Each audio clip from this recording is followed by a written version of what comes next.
सिया रघुवर के पुतवा हो पवन के पुतवा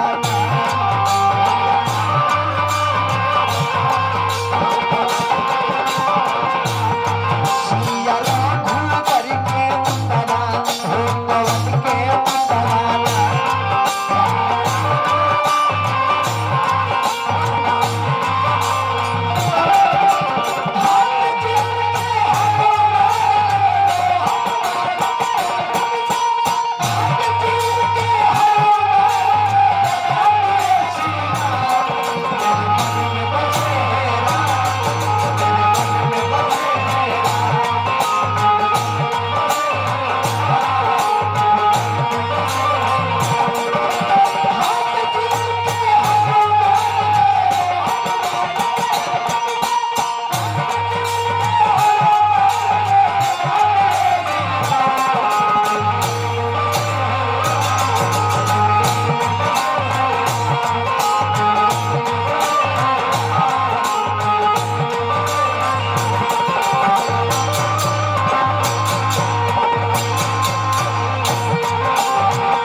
सुनले बानी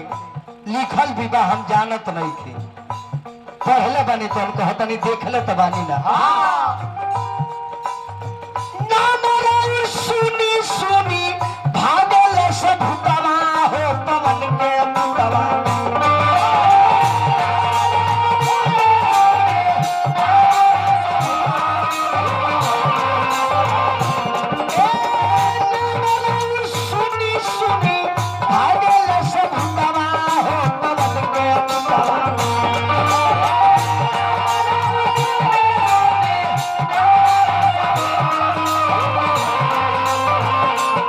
रघुवर के पुतवा हो पवन के पुतवा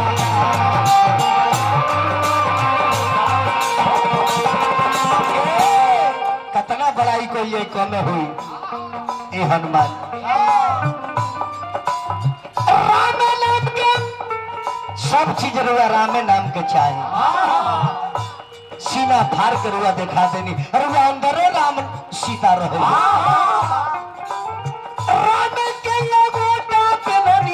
राम के कुरुतवा हो पवन के पुतवा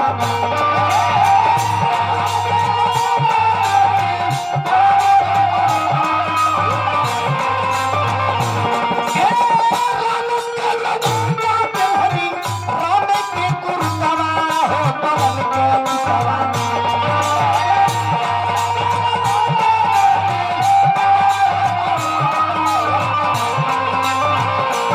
सिया रघुवर के पुतवा हो पवन के पुतवा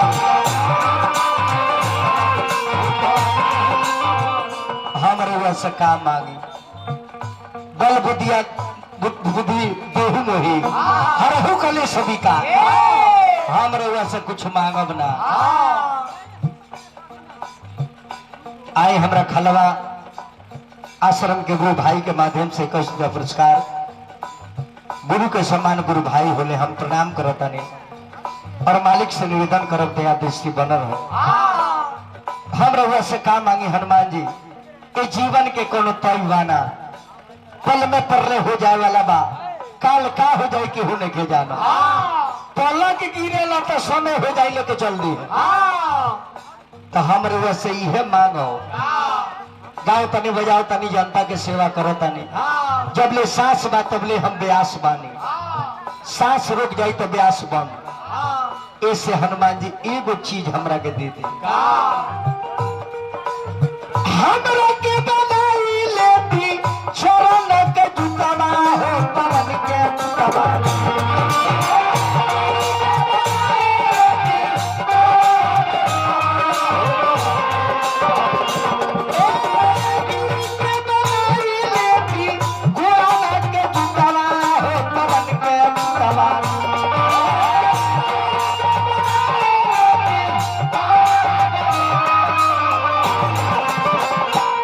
सिया रघुवर के पुतवा हो पवन के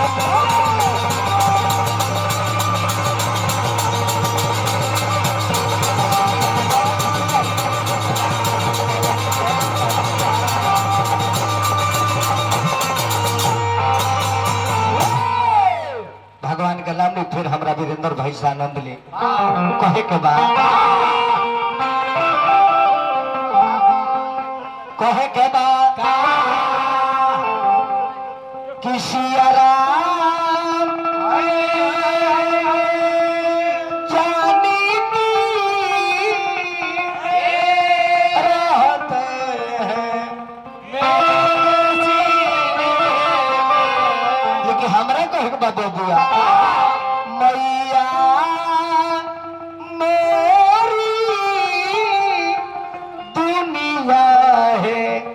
तेरी आंचल में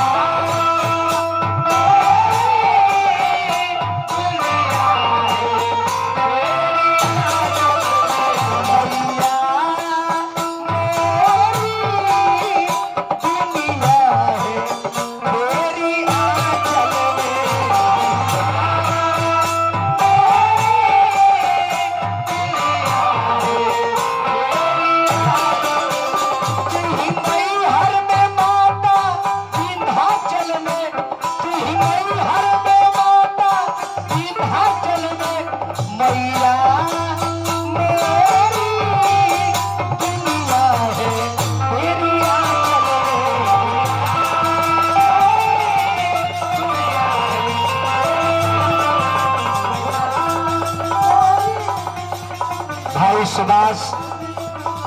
राजभर 21 में हमारे गुरु भाई की तरफ से